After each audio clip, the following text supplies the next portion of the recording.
Thank you very much, and it's a great honour and a pleasure to be here. And I want to thank the organisers of Percy French Festival for the opportunity of being here, and really grateful for that. Just a few things before I get into my remarks. Can I first of all say to the festival, to you, Chairman, and to everybody else involved, and my congratulations to you. I've just had the pleasure of the last hour and a half or so of being in with Kevin Finnerty and his family and his friends, and looking at the house and enjoying the homemade jam and the homemade cakes and the homemade strawberries and raspberries and everything else. So it's really looking at the restoration work. It's absolutely fabulous, and I was going to claim some credit for that, but it was before Kevin actually took over.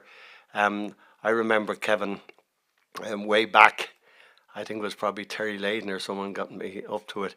That back when I was Minister for Labour, back in this site, there were some of the youth employment schemes. That was before you paid 50 million for the place, and took it over and spent another 50 million renovating it. But our congratulations to Kevin. I love restoration jobs, but I love people who are good enough and brave enough, and some people say mad enough to undertake it. So Kevin, well done for all that you've done. And I'm sure most of you have seen it or are staying in it or inside, but it's truly a fantastic job. Earlier on this morning, I had a chance of being around the area a bit, and just to say to Castlecoot, to the tidy townspeople, well done to them. The place looks great, and if I had a vote in the Tidy Towns competition in September, whenever it is, I'd definitely vote for it. But well done to them. The place looks fantastic around there. I suppose today is an interesting time, Chairman, to be talking about the Good Friday Agreement and the all of the afterthoughts of it, because last night our Taoiseach met the British Prime Minister, only less than 2 weeks in office, and they were in Chequers, a house I know very well. There many time with my good old buddy Tony Blair and Bill Clinton as well with us. We spent many a weekend during the early years of Good Friday Agreement, and many a plot was hatched in that house. I was there later with Gordon Brown. Haven't been there since. They haven't invited me back since I left, but you have to be Taoiseach to be there. But it was great last night to see our Taoiseach and the Prime Minister get things moving again, because I think we have a Prime Minister now who, even though I did like Rishi Sunak, I think he was a good guy who was trying to do the right thing. I won't say anything about the few that were there before him. We'll just give that a skip. But he meant well, and he tried to do his best. But certainly it's been it's good now. I think that we have stability, and hopefully 5 years of stability, and we can get on with things. Because one of the big problems of the last decade or more now has been the stop-start, and it's affected everything. And you can't blame the British government for everything. There were a lot of things that were within the call of the parties in the north, and all of the jumping in and jumping out. Percy French definitely could have written a song about the way people were moving in and moving out, and surely would have had a best seller on that one. But anyway, we won't get in. He certainly could have made great shots on the Jarvey, on the cartoons of the caricatures of the North over the last 25 years, including myself. But anyway, it would have been good fun for him. It was amazing that he believed in cutbacks when he cut the price from twopence to a penny. I can tell you that was a necessary cutback, but it was fairly dramatic. But Chairman, ladies and gentlemen, I want to try and, in the time available, and I think I get a chance of answering a few questions, I try and just shape out where I think that we're at. I think there are a few things that, when we talk about the Good Friday Agreement, and about what happened and what might happen with a constitutional referendum, north and south, or border poll as it's called, that are important to place out. Some people and some commentaries you hear nowadays are there's a what if, and it might be, and a wait, will it happen or should it happen? As one of the negotiators of those painful hours of the Good Friday Agreement for months and ends, and afterwards, all the way up to 2008, to try and implement it, there's one thing that I think is very important that we all understand. There would not have been a Good Friday Agreement, particularly with the nationalist and republican elements of it, if we did not promise that there would, down the road, be a chance of voting for unification. That was a central part of it.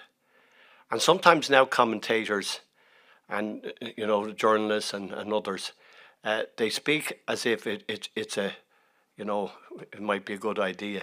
It's a central part of the agreement, and there would not have been an agreement if that was not the case. And I think it's hugely important that understand. We would not have got the buy-in. Now, there were other things that we had to do on the unionist, loyalist side, like me, asking you to change Articles 2 and 3 of the Constitution. But sometimes I hear people say now, oh, we changed Articles 2 and 3 of the Constitution, but we shouldn't have a border poll. You can't have the cake and eat it twice. Bad idea. So in this case, it is absolutely central to the agreement, and I think it's important. I know many of you understand that, but there's a bit of revisionism goes on, which happens in a lot of things. So that is a central part of it. And in fact, the clause that you voted for in Article 3.1 of the Constitution, which is the law of the land, sets out, and I'm going to just read a bit for you, is the firm wish of the Irish nation in harmony and friendship to unite all the people who share the territory of the island of Ireland in all the diversity of their identities and traditions, recognising that a united Ireland shall be brought about only by peaceful means, with the consent of a majority of the people, democratically expressed in both jurisdictions in the island. Until then, the laws enacted by the Parliament established by this Constitution shall have the like area and extent of the application of the laws enacted by the Parliament that existed immediately before the coming into operation of the Constitution. So not alone was it written in the Good Friday Agreement, it's written into the Constitution. And the only thing I suppose there's any doubt about is when that vote might take place. Now, in my view, the vote would have taken place by now, the first of the votes at least. It was written in the agreement that it could be every 7 years. If it wasn't for the stop-start nature of what's gone on for the last 26 years.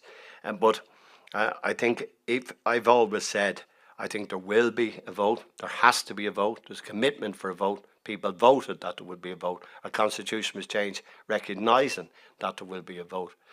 When it was left for the Secretary of State in the North to make that judgment, when there seems to be a chance where people genuinely support it. Now, that doesn't mean that he had to be sure that it was going to be passed. It did mean, but that when there was clearly the preparatory work done and when people were ready for it, that he would call the vote. Sometimes people say, oh, maybe the Secretary of State will get off the hook. I don't think that's the issue. I know Hilary Benn, who's the present Secretary of State, very, very well. And the clear rule is that when they believe that there's an opportunity for it. I've constantly said I believe that isn't now. It's not today, it's not tomorrow, it's not next year. But that delay that has taken place over the years is because the Assembly, the executive, North-South bodies haven't worked well. There are the tricky issues of the legacy. Delighted the Labour Party have yesterday in the King's speech stated that the legacy legislation will be changed and amended. And the morning papers are full of what will happen next. My view, for what it's worth, is that what should happen next is that the Storm and House agreement that was negotiated on our side by Charlie Flanagan when he was Minister for Justice, that should be the basis of the next step, because all the parties agreed with that. And I certainly, maybe it needs a bit of fine tuning, but it certainly doesn't need us to start the wheel turning again. The other very important thing that still has to be dealt with is reconciliation. We have we have a lot of progress made in the north, but on reconciliation there still is the past, and there still has to be a better understanding.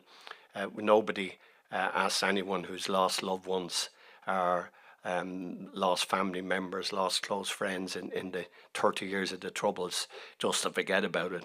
Nobody will ever expect that to happen.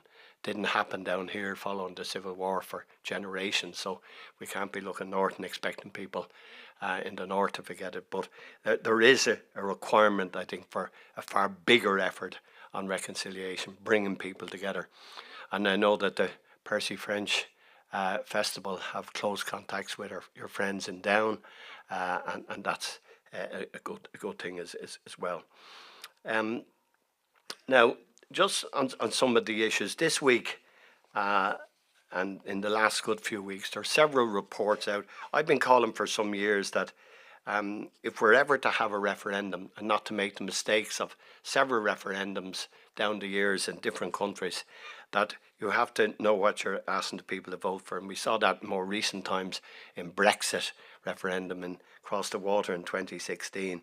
And we saw it in the Scottish referendum as well, where if you haven't worked out the detail, people are going to pick it and you're not going to get it passed. And I think while the Good Friday Agreement enshrines the principle of consent and the possibility of change in the constitutional status of Northern Ireland, our position in the issue is determined by the article I've read out of the Constitution, Article 3. And that was amended by the referendum you voted in. So the constitutional choice was part of what was a finely balanced statement of the Good Friday Agreement, and it created a peaceful and democratic means for the pursuit of constitutional authorities on the island. And the Good Friday Agreement enshrines the right of everyone on the island to pursue the ideal constitutional future of Northern Ireland if they wish, whether they're unionists, whether they're nationalists, whether they're of any tradition, or if they're claimed that they're of no tradition. And I think the agreement, as I said, requires the Secretary of State to have that referendum in Northern Ireland if at any time it appears likely to him that a majority or her, those voting, would express a wish that Northern Ireland would cease to be part of the United Kingdom. So over the last number of years, we've had this ongoing debate about whether we should have a vote or not. Now, I want to just set out my position very clearly. If we don't work out in fine detail what it is a new Ireland, and I rather use the word New Ireland because the word United Ireland has a connotation to those in the Unionist and Loyalist traditions that sometimes isn't helpful. So I'm very involved with Queen's University, and I spend a lot of time engaging with students of the Unionist tradition as well as the Nationalist and Republican. So I use the term New Ireland. It's not an against the United Ireland, but I use the term New Ireland. And what we need to do is to not to be codding ourselves or anybody else, that we have to set out what it is that a new Ireland would look like and how it would operate, and that it wouldn't be a new Ireland that would treat Unionists and Loyalists the way they unfortunately from 1920 to 1972 treated Nationalists and Republicans, where they discriminated against them and where ultimately that led to the Troubles, not out of constitutional issues but out of the civil rights movement that my buddy John Hume worked so hard to achieve. So if we're setting out a new Ireland, we have to work out what it is, and we have to work it out how that would be. Some of the issues have been covered in the Good Friday Agreement. Tourism, that we're here talking about, tourism works on an all-island basis and works very well on it. The canals and the waterways work all-island basis. We're making progress on some of the issues that weren't in the Good Friday Agreement. Health care is an issue where we're making a lot of progress. But There are hard questions, and sometimes you hear commentators and politicians, or people say, we need a border poll, we need a border poll. And they're not asked the hard questions. How would you amalgamate the Garda Síochána with the PSNI? How would you amalgamate the Irish Army with the British Army? How would you deal with the courts of the QCs and the senior councils? How would you get the departments of state to integrate with the departments in Northern Ireland? How would we get the schools to integrate on a north-south basis? And these are the hard questions which should be asked.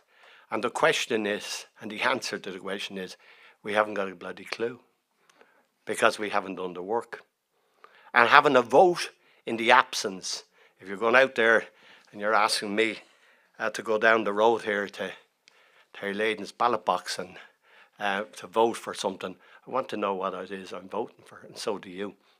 So these issues have to be worked out in detail. And there are those who say, let's have the vote and then we work out the detail. Well, I want to tell you what I think will happen then. You'll go down to the polling booth and you'll say, kneel, because you don't know what you're voting for. And that's what now people across the water, unfortunately, did that, and they voted Tá. But anyway, we won't say anything about that stupid decision today. But they're digging their way out of that hole ever since, and will be for quite some time. So we're not going to make that mistake. So these issues have to be dealt with. Now, I suppose the good news, I have been preaching this for about a decade now, saying we have to do this. But it is changing now. And there's quite a lot of work going on. And I was delighted to see, as part of the work programme of the Joint Committee of the Oireachtas this week, on the implementation of the Good Friday Agreement, they agreed to undertake and have worked for the last year on undertaking a series of meetings on the kind of issues that they would need to deal with and they need to answer. And they have come up with, it's now a report of an old committee, Fergus O'Dowd, Fine Gael TD, chair that committee, was an all-party committee, and they have put together what they believe are the issues that have to be dealt with, and the recommendations that have to be dealt with. I just want to mention a few of them. It calls for increased cooperation, north-south, across the areas of the economy and society, regardless of future constitutional change. Deeper cooperation should include education, including measures to facilitate teachers crossing the border or working in both jurisdictions throughout their careers. Further in higher education, including reducing barriers to cross-border student enrolment. They recommend that the Department of Education, Trade, Employment, Department of Finance, Department of Social Protection should examine aspects for an all-Ireland economy, dealing with taxation, welfare, pensions, and the risks of post-Brexit divergence between EU and UK, and report back. They recommend that a study be commissioned on economic development of regions within Northern Ireland and the border regions since the Good Friday Agreement. They recommend that discussions around the United Ireland include a first principle consideration on the role of welfare, an opportunity to build a new welfare state from the ground up. They're suggesting that we don't use our welfare state or the one that's used in Northern Ireland. They say it's not compatible to bring the two of them together, so start again is what they're saying. I'm not an expert in that field, so I don't know. The committee recommends efforts to enhance adequacy, capability and timeliness of economic data in North and South. There's some good work being done on that. We'll come back to that. I recommend that planning and preparation begin for the possibility of change to constitutional arrangements for the country. A whole of government approach is needed, with comprehensive examination of the implications of constitutional change across all state departments. They recommend that government prepare and publish a green paper setting out a vision for a united Ireland, which is absolutely essential. They recommend that a Oireachtas committee should be mandated and adequately resourced for the preparation of a united Ireland. They say that the existing committee should be mandated to do a body of work pertaining to the future governance and possible change constitutional arrangements, and the preparations for United Ireland should include extensive and thoughtful public engagement north and south. They should draw on best practice about democracy, civic engagement, all Ireland, including civic society, and they go on to spell out that in detail. And they recommend that the preparation of the work begin immediately. So thankfully, at last, of 10 years been saying this, that we have an Oireachtas committee setting out a standard. The Shared Island report has done some good work on this. They have set up by Micheál Martin, followed on by Leah Varadkar, now followed on by Simon as Taoiseach, looking at some of this work through the Shared Island. But I think the Oireachtas committee, which this report's only published, and you get it online if you want to. I've only given you the recommendations, but it's a very detailed 61-page report, which I managed to get through most of it yesterday. But it's a good report. So we're now setting it out. Moving that on, the SRI, at the behest of the government, have also done some good work. They particularly, I know some in the audience here involved in tourism, but they've done some good work on the tourism end and regional development of the Dublin-Belfast corridor and into the northwest. They've looked at foreign direct investment, and they've looked at some health economics. So there's some good work going on. I just a place where my belief is that it is not at all impossible to do any of this work. It won't be done in the next 12 months. It'll take some time and some years to do the work, but it won't take forever. And if that's done, I think it'll be very helpful. The SRI are doing a lot of work on trade figures and the economy, and ultimately how much could it cost, and there's studies going on in that. So after 25 years, Chairman, at last, we're starting the process of the real engagement. And I just want to mention a few things, which I know when I do this in Queen's, some of the people close their ears, but I only say it because it's factual, that, you know, the north of Ireland, we want a new Ireland. I'd love to see a new agreement, a new all-Ireland. We're a small enough country, and if we had a country united, maybe we qualify for the European Championship or somewhere, qualify for something. At men's level, I should say, the women are doing fine. But if we could get her, but there are problems with the northern economy, and I think they have to face up to that, and why we hold a hand of friendship out. And it is the poorest region in almost every year. It's among the 3 poorest regions of the United Kingdom. Unemployment levels are low at the moment, but so too are wages. They're almost a quarter of the working age population rely on benefits due to disability or low wages. It's very much a private sector economy, a public sector economy, which means money is coming on the grants that are levied by the United Kingdom. Their living standards, the latest ESRI research, which covers 2021, showed that living standards in the north are 12% lower than in the Republic, even after allowing for differences in the cost of living and housing. And foreign direct investment in the north, adjusted for size of population, is approximately 15% of the level in the Republic, and it's not improving over the decades. Tourism revenues, adjusted for size, are 15% of those in the Republic. Growth, if you look at the last 10 years or so, per capita in the north, in comparison, per capita growth in the Republic over this same period it's 8 or 9%. Productivity per employee was almost identical north and south when the Good Friday Agreement was signed, but today productivity here is 40% higher than the north. The private sector GDP made up by the private sector in the north is among the lowest in Europe. Tax earners pay more tax in Northern Ireland than they would in the Republic.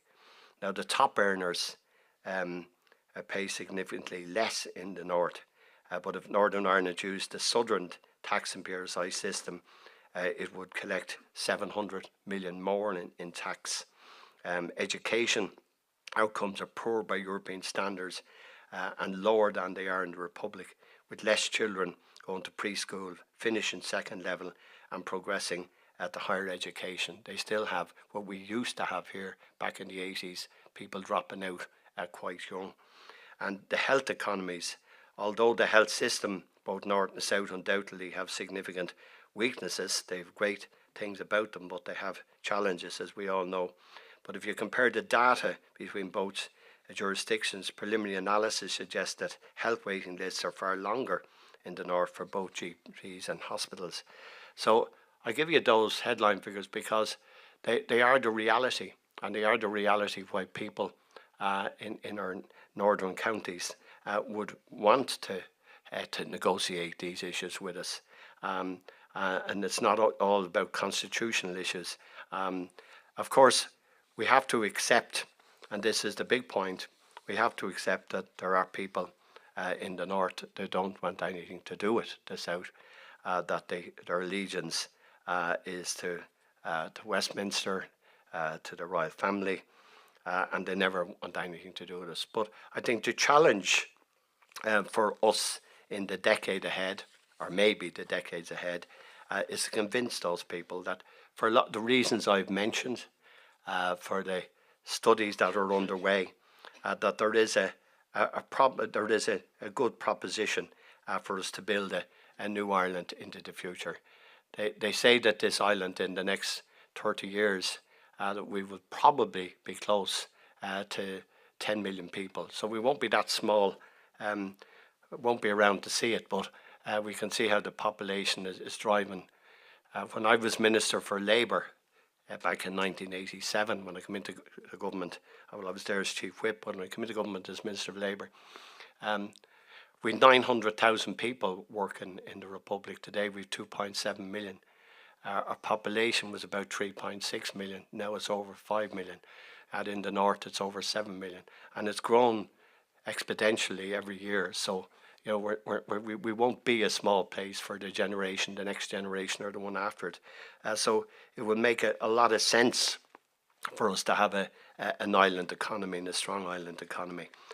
There are some studies for those who are interested in the detail. There's been a very good study by the RSI on trade relationship, given exactly the business out of the north and the business to the south. It only covers the last few years, because up until that, our records were all based on Eurostat and the CSO, Central Statistics Office. But in the north, all the UK figures were lumped together, so you couldn't decipher what the figures were. Now, that suited a little bit, I think, the politicians of the unionist tradition and politicians in Westminster, because they could say, well, you know, you're in a very difficult position and you can't do that. But that's no longer the case. And you can see that the Irish economy, the figures are there, so they're not, there's no guesstimates in it, they're real figures.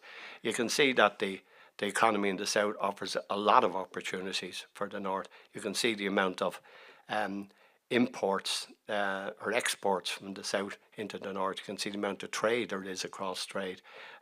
It's only a short report for any, I think it's about 10 pages, and you want to look at that report. So there's, I think overall, apart from constitutional issues, social issues, cultural issues, business issues, there is a real opportunity to build a new Ireland in the period ahead, providing we do it the right way.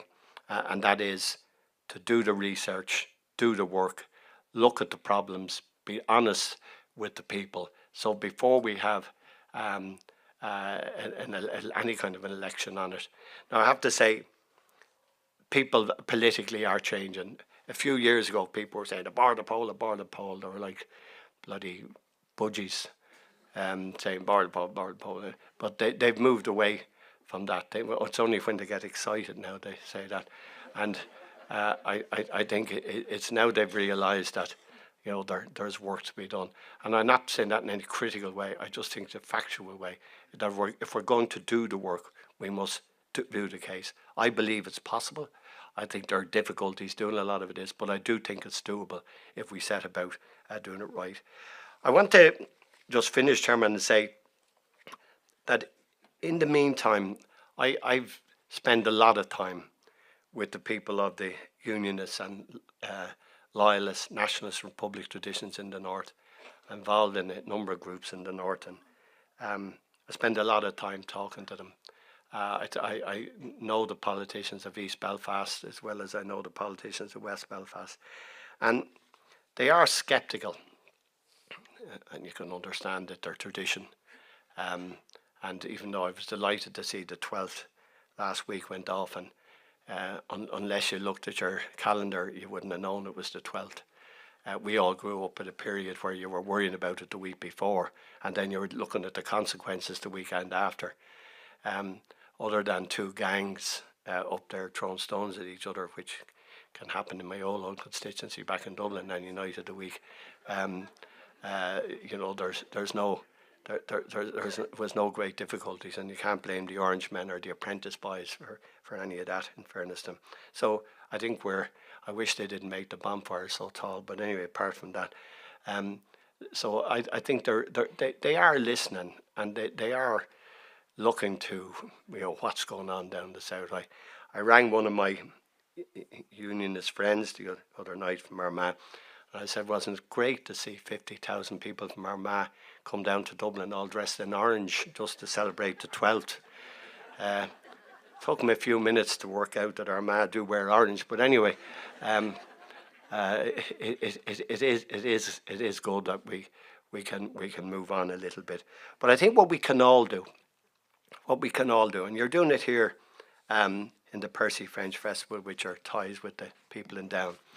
But I think no matter what organisation we're in, no matter what group we're in, whether it's a very small group or whether it's a very big group, that we should be building up our contacts with the North. I was preaching this back 26 years ago at the time of the Good Friday Agreement, but for all the reasons we said, these things slowed up. But the farmers are quite good at this. I used to say the only time Ian Paisley used to ring me was when there was something for northern farmers and he saw the benefit of it, or the fishermen. Other than that, he'd be ranting at me, but I ended up good friends with him in the end.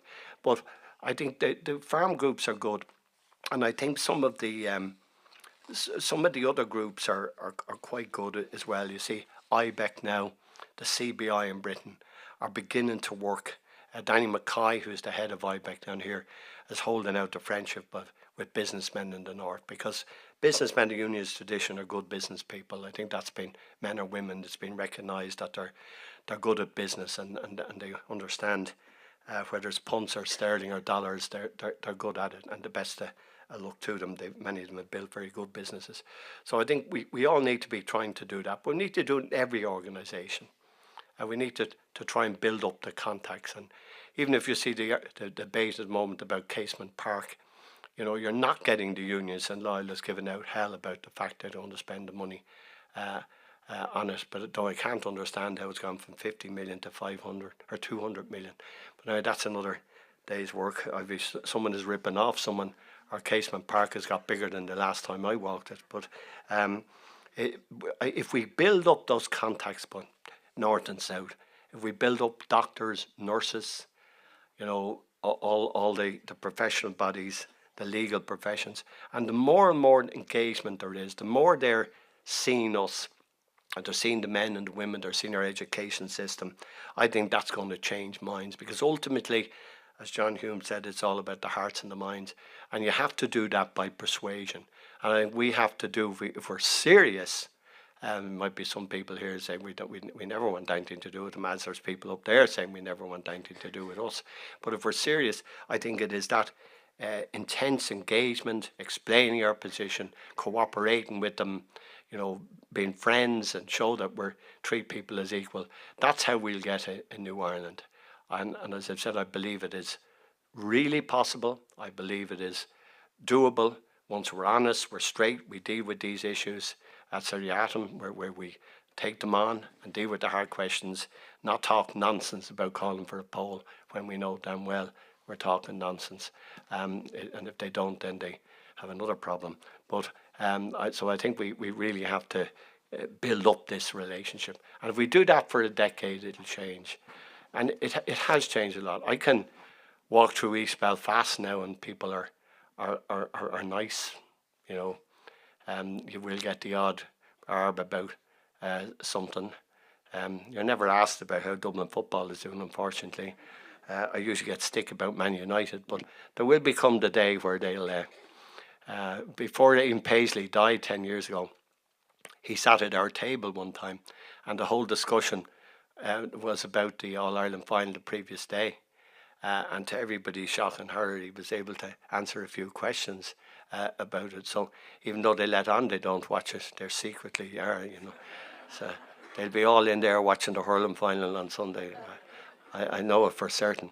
But we can work on it, and I think we can do that. So listen, it's lovely to be with you. I think give a shot at answering some of your questions. But as I started, can I just thank the Percy French Festival for putting together so many excellent speakers.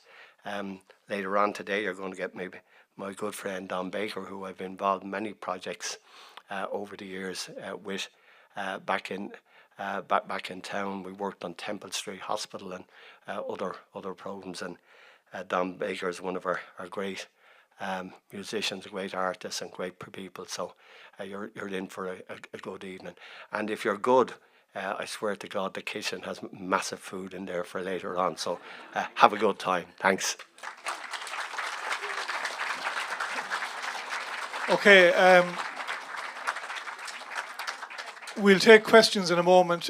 Just firstly, I want to thank Bertie Ahern for that keynote speech, which was such a comprehensive and informed overview of where we're at the moment, and something I think we might publish segments of that speech maybe on our website, the Percy French website, and the Roscommon people and so forth. So we appreciate you being here and accepting our invitation.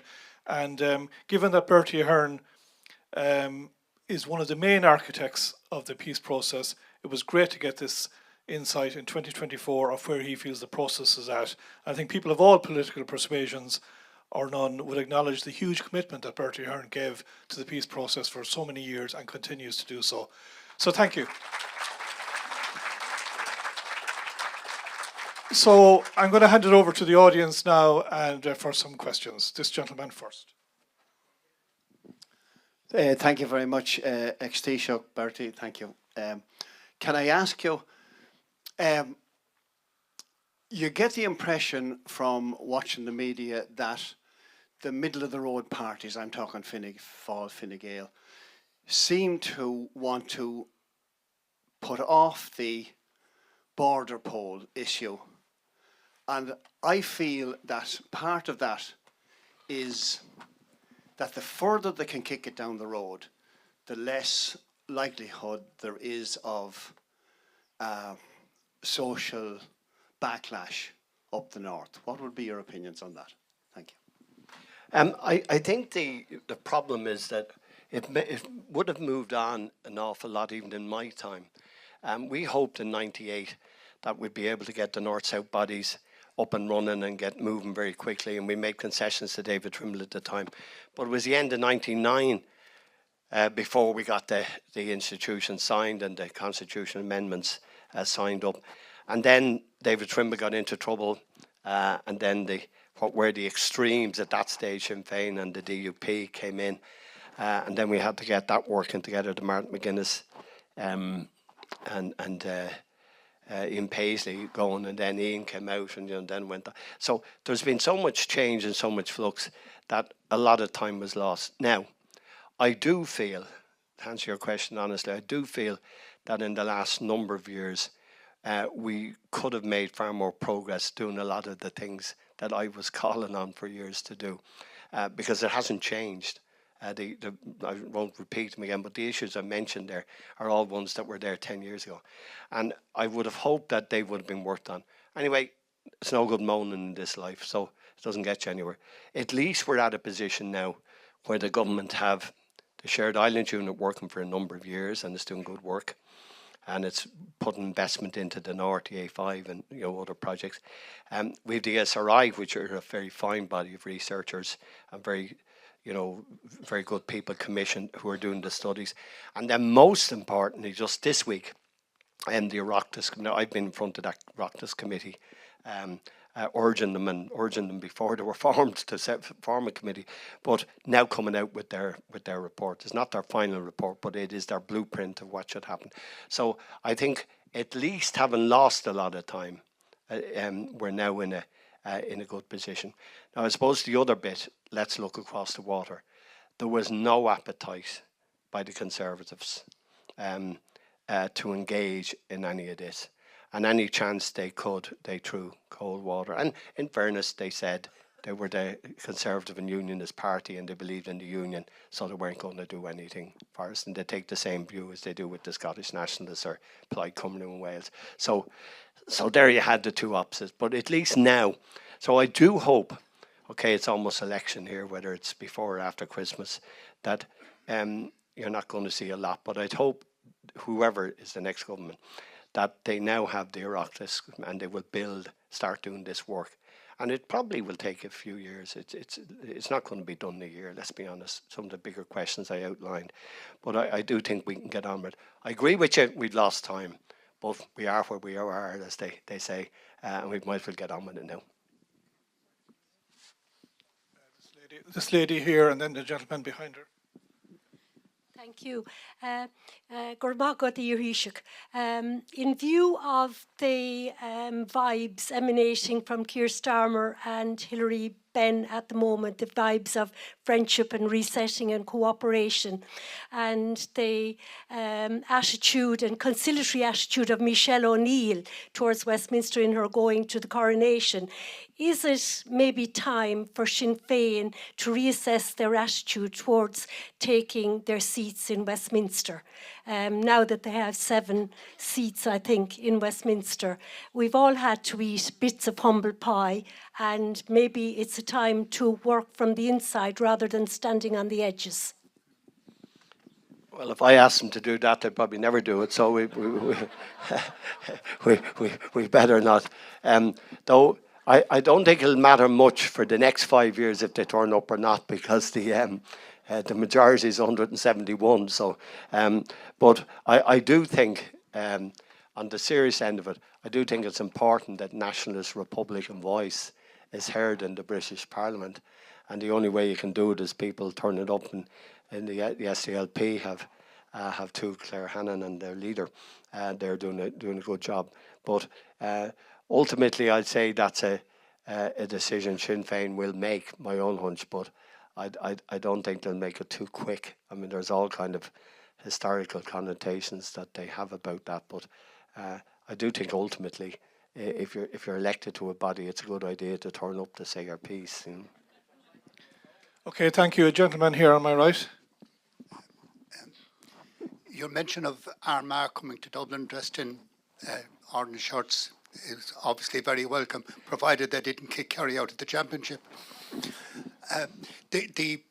The Shared Ireland initiative launched by Micheál Martin didn't have what we might call any contentious political baggage attached to it. It was a very sensible approach, and one that would have invited all the other initiatives, such as investigations of economic cooperation, tourism, etc., etc.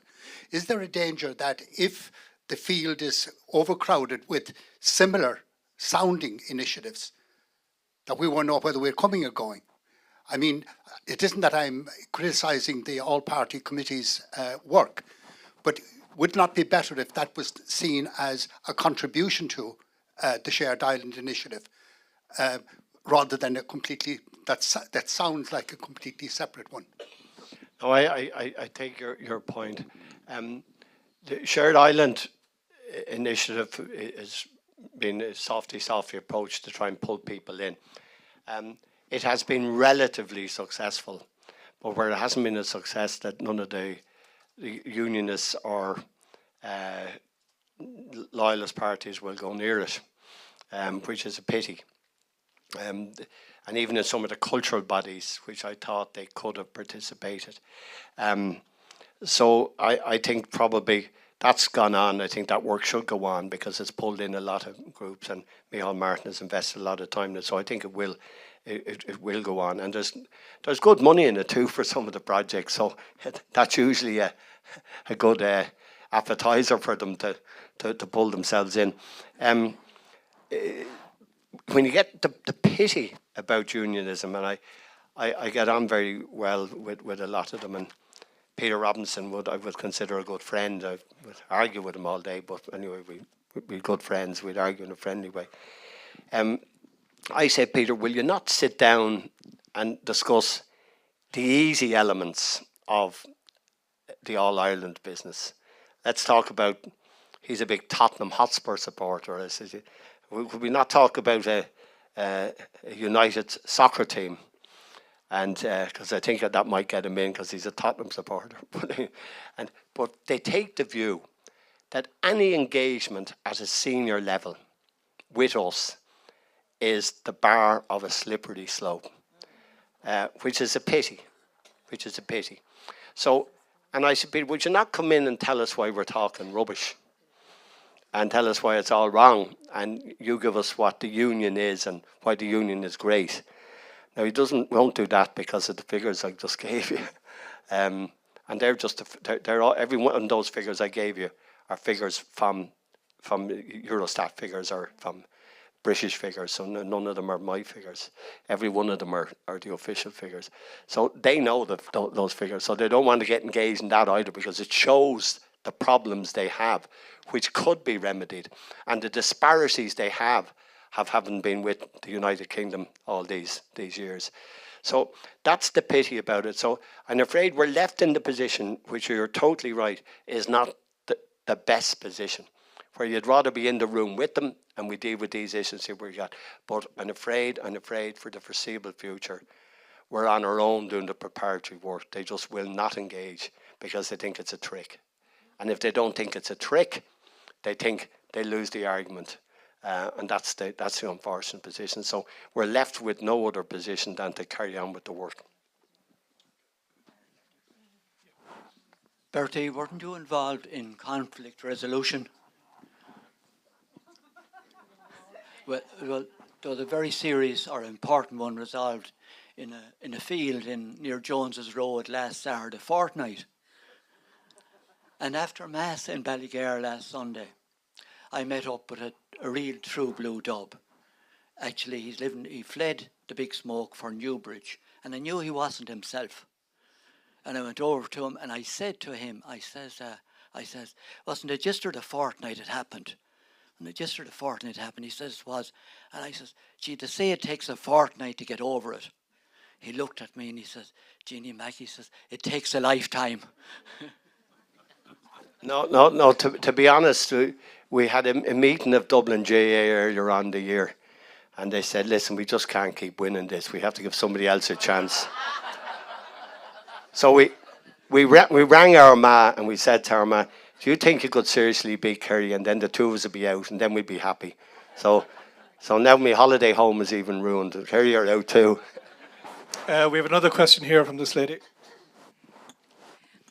The Good Friday Agreement is recognised as being a most extraordinary achievement, but it only allows for Sinn Féin or unionism to hold the posts of First Minister and Deputy First Minister.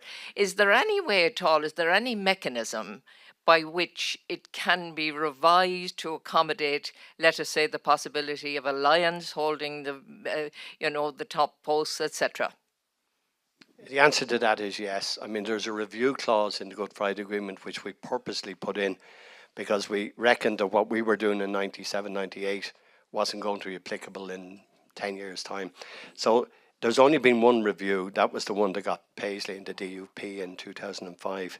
We agreed the St. Andrews Agreement, which is kind of forgotten, but we did make changes that made it easier for them. Of course, so I'd yeses that they can do it, and there are a number of other issues to be cleared as well.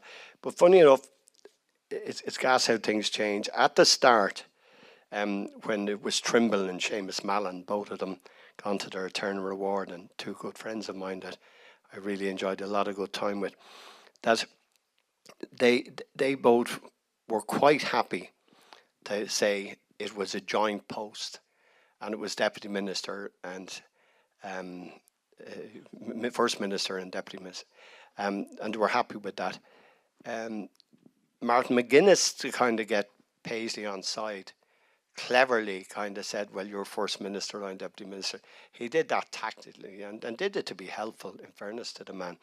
And Paisley himself genuinely got on. I mean, I chuckle-buckle thing, you know, annoyed me a bit, but they genuinely got on well and worked together, and there was far more or less bureaucracy. And then it kind of went on, and then when we went to Ireland, she was kind of difficult. She liked the idea of being first minister.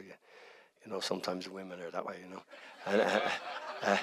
And, so then we had to move back another bit. It took us a while to do that. So, but Michelle is in there now with another woman, so they're all happy to share it again. So maybe that was the solution: have two women there rather than two men, and everything will work far better. So, but it is, to answer your question, it can be easily amended in time. Okay, we have another question here in the second row. Many thanks for a window on a great window on a possible future for this island, and thank you very much for that. My question really is this: given the intensity of feelings in the area of, you know, cultural and historic divisions and differences between the people in the north and their nationalist friends up there, is it going to be necessary to create some kind of status apart or special status for some of those people, particularly up in the Antrim and Down area, the eastern part of Antrim and so on, to kind of get a trade-off or a deal going whereby something can move forward and at least a small step can be taken? Because I think if we go starkly from where we are now to where we would want to be, without those intermediary steps, I don't think it'll happen. So I just wonder what you think about that. Thank you. No, I don't disagree with that. In fact, I have said publicly, and I did a paper in Queen's a few years ago, where I said that I believed that if we had a new Ireland, that you would still hold a regional assembly in the north. You'd still hold Stormont, but it would be a regional assembly where they wouldn't have relinquished all their control. They like that idea, by the way, but they won't go to a committee to sign up to that kind of an idea because of what I explained earlier. Though I do think it wouldn't have the same authority as a Dáil Éireann or whatever we'd call it in afterwards in New Ireland. So the biggest problem, I just repeat myself now, is getting them to engage in anything, because they, you know, you can't even get. They won't turn up. They didn't turn up to the forum. Those of us who are old enough in this room to remember the All Ireland Forum back in 1984, when Gareth Fitzgerald and Charlie Haughey and they were running the shop. You know, the Northerns didn't come down. There was only a few. The Majimskis famously came down and set the case. So it's very hard to other than people like myself chatting to them and talking to them and going to conferences with them, how you get the position. One of the things I'd like to see, and I don't know why they won't do it, but, you know, recently we had in the election in the north, we had the UUP have seats now in Westminster, the DUP have seats, there's an independent unionist have seats, Jim Allister, the TUC, they have seats. Even if they were to come together with some of the loyalist groupings and say this is how we perceive the union in the future, then you could nearly work off their documents to see how you could, you know, deal with that issue. But unfortunately, that doesn't seem possible either. So I think we're left almost in having to paint the picture and present it to them and say, well, now what do you think? And if it was tomorrow, that's why I've always been against quick referendum. If it was tomorrow, you and I know what the answer is, and everyone in this audience does. They just say, to hell with you. But it's that long-term persuasion, explain, and that's the only way of doing it. But you're right, whenever the day happens, and let's be positive and hope that it does someday, you won't go from A to a Z in one go. You won't carry that. But it'd be great if they'd say that rather than us, you know. Okay, I think we have one last question because I know Mr. Ahern has another appointment and I want to get James Bradshaw to address us before lunch. So this gentleman here.